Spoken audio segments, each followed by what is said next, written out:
વિદ્યાર્થી મિત્રો, આપણે જોઈ રહ્યા છીએ ધોરણ 8 પ્રકરણ 7 રાશિઓની તુલના સ્વાધ્યાય 7.2 નો દાખલા નંબર 1. તો દાખલા નંબર 1 બહુ સિમ્પલ છે. શું કીધું છે કે ભાઈ એક દુકાન ઉપર છાપેલી કિંમતના 10% વળતર આપવામાં આવે છે.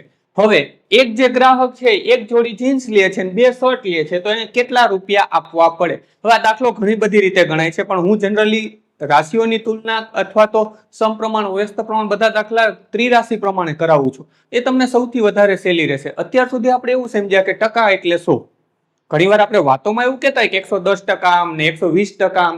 આમાં આપણે એ એપ્લાય પણ કરીને જોશું. હવે જ્યારે વળતર આવે, છૂટ આવે, આવા શબ્દો આવશે ત્યારે ટકાની આપણે બાદબાકી કરશું. જ્યારે નફો આવે ત્યારે આપણે ટકાનો સરવાળો કરશું. તો ચાલો વિડીયોની શરૂઆત કરીએ. એ પહેલા તમે જો જ્ઞાન વિશ્વ ઉપર નવા છો અથવા તો હજી સુધી જ્ઞાન વિશ્વને સબસ્ક્રાઇબ નથી કરી, નીચે આપેલા સબસ્ક્રાઇબ બટનને ક્લિક કરો, બાજુનું બેલ આઇકન પણ દબાવો. વિડીયો કેવો લાગ્યો અથવા દાખલામાં કઈ ના સમજાય કોમેન્ટ કરીને જણાવજો.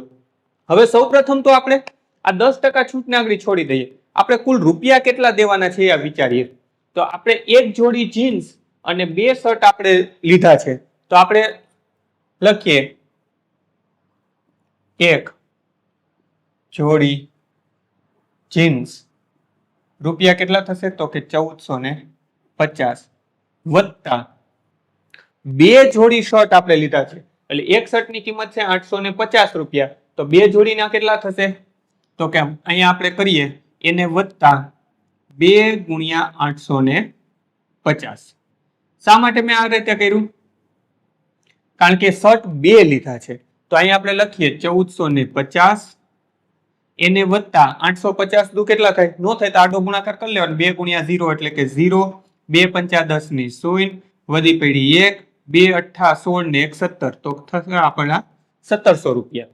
હવે આ બેનો સરવાળો કરી નાખીએ તો કેટલો થશે? 0 વત્તા 0 એટલે કે 0, 5 વત્તા 0 એટલે કે 5, 7 વત્તા 4 એટલે કે 11 નો એકડો, વધી પડી 1, 1, 2 ને 3. તો આપણને ટોટલી આપણા રૂપિયા થયા 3150 રૂપિયા. ટોટલ આપણને કેટલા થયા? 3150 રૂપિયા. હવે આપણને એવું કીધું છે કે છાપેલી કિંમત પર 10% વળતર છે, તો આપણે લખીએ છાપેલી કિંમત પર 10% વળતર છે, તેથી વળતર સાથેની ટકાવારી. હવે આ દાખલાને હું થોડી વાર માટે સ્કીપ કરી અને અહીંયા તમને એક બીજી રીત સમજાવું. બીજી રીત સહેલી છે, પણ એમાં 2 સ્ટેપ થશે. જ્યારે આપણે આ રીત કરશું ને એમાં એક સિંગલ સ્ટેપમાં આપણું કામ પતી જશે. જો અહીંયા આપણે શું લખી શકીએ? તો કે 100% એ આપણી 100% એટલે કુલ કિંમત કેટલી હતી? હંમેશા યાદ રાખો 100% લઈએ ને ત્યારે આપણું કુલ લઈ લેવાનું, ચાહે કુલ રૂપિયા હોય ચાહે કુલ લંબાઈ હોય, ટોટલ લઈ લેવાનું. આપણી ટોટલ કેટલી છે? 3150. તો અહીંયા મેં લઈ લીધી 3150. તો 10% એ કેટલી? જો મૂકી તો મેં અહીંયા ત્રિરાશિ. હવે આ અને આમાં શું ફેર છે એ આપણે સમજીએ. તો હું કંઈક આવું કરીશ, 3150 આ બેનો ચોકડી ગુણાકાર કરી નાખીશ, એને ગુણ્યા 10 છેદમાં 100, 0 0 0 0 ગયા. તો મને અહીંયા મળ્યું વળતર. આ શું મળ્યું? વળતર. હવે મારે શું કરવું પડે કે એ જે વળતર મળ્યું એને મારે 3150 માંથી બાદ કરવું પડે. તો હું અહીં લખી શકું કે ચૂકવવી પડતી રકમ બરાબર 3150 માઇનસ 315. તો આ થોડું લાંબુ સ્ટેપ થયું. આના કરતા આપણે સિમ્પ્લિફાઈ શું કરી શકીએ? આના કરતા આપણે એવું વિચારી શકીએ કે આપણે પહેલા એની ટકાવારી વિચારી લઈએ. તો મોટી સરવાળા બાદબાકી, આ તો દાખલો નાનો છે, ઘણીવાર મોટો સરવાળા બાદબાકી હોય તો કરવો ન પડે.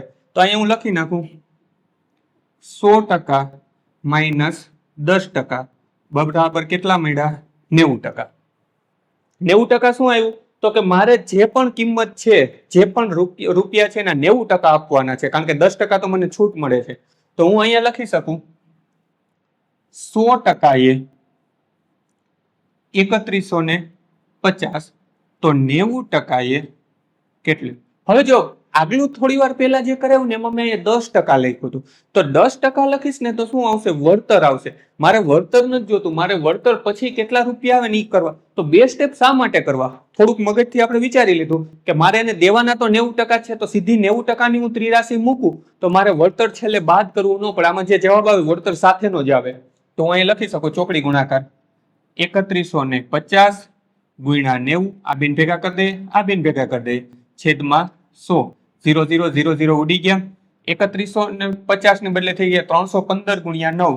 અહીં આપણે આડો ગુણાકાર કરી નાખીએ. 9 5 45 નો પાંચડો, 9 5 45 નો પાંચડો, વધી પડી 4. 9 એકુ 9, 9 ને 4 13 નો તગડો, વધી પડી 1. 9 3 27 ને 1 28. તો આપણને જવાબ મળ્યો 2835. જો આમાં સીધો આપણને 2835 જવાબ મળ્યો. આગલી રીત પ્રમાણે ગયા હોત તો પહેલા આપણને 315 રૂપિયા વળતર મળત, પછી આપણે એક સ્ટેપ લખત કે ભાઈ મળેલું વળતર 315 છે. હવે મળતા વળતરને આપણી મૂળ કિંમત કેટલી હતી? તો કે 3150, એમાંથી બાદ કરવાનું એટલે 3150 માઇનસ 315, તો આપણને જવાબ મળત 2835. એની બદલે આ રીત એકદમ શોર્ટ થઈ ગઈ. આપણે સીધો 90% જ મૂકી દીધું. હવે આ 90% અહીંયા મેં બાદબાકી કરી. તો હંમેશા અમુક શબ્દો યાદ રાખજો. વળતર, છૂટ, આવું જ્યારે આવે ત્યારે આપણે હંમેશા બાદ કરશું. હવે એવું આવે, નફો આવે કે ભાઈ એક ગ્રાહક પાસેથી આપણને 5% નફો મળ્યો છે, તો હંમેશા પ્લસ આવશે. હજી એક જગ્યાએ પ્લસ આવશે. ક્યારેક તમને એવો શબ્દ મળે કે આની ઉપર ટેક્સ દીધો, ખરાજાત દીધી. ખરાજાત મતલબ કે ઉપર કરેલું ખર્ચો, ટેક્સ, જીએસટી, ખરાજાત, આવા શબ્દો આવે ત્યારે આપણે અહીંયા ટકાવારી શું કરી દેશું? પ્લસ. વળતર, બાદ, છૂટ, આવા 3 શબ્દો આવે ત્યારે કરશું બાદબાકી. તો અહીંયા આપણે લખી શકાય દરેકની છાપેલી કિંમત પર કેટલા રૂપિયા આપવા પડશે? તો આપણે ગ્રાહકે રૂપિયા 2835 આપવા પડશે. વિડીયોને પોઝ કરી દાખલો તમારી નોંધપોથીમાં ઉતારી લ્યો. ત્યાર પછી દાખલો વિડીયો ચાલુ રહેવા દેજો. બીજો દાખલો થોડી જ વારમાં ડિસ્પ્લે પર આપી દઈશ. ટચ કરવાથી જોઈ શકાશે. સ્વાધ્યાયના બધા જ દાખલાની લિંક, પ્લેલિસ્ટની લિંક છે જે ડિસ્ક્રિપ્શનમાં છે, ત્યાંથી પણ તમે જોઈ શકશો. બાળ મિત્રો, વિડીયો જોવા માટે ખૂબ ખૂબ આભાર. આ વિડીયોને લાઈક કરો. જો હજી તમારા મિત્રો સાથે આને શેર ના કર્યો હોય તો આ વિડીયોને શેર કરજો.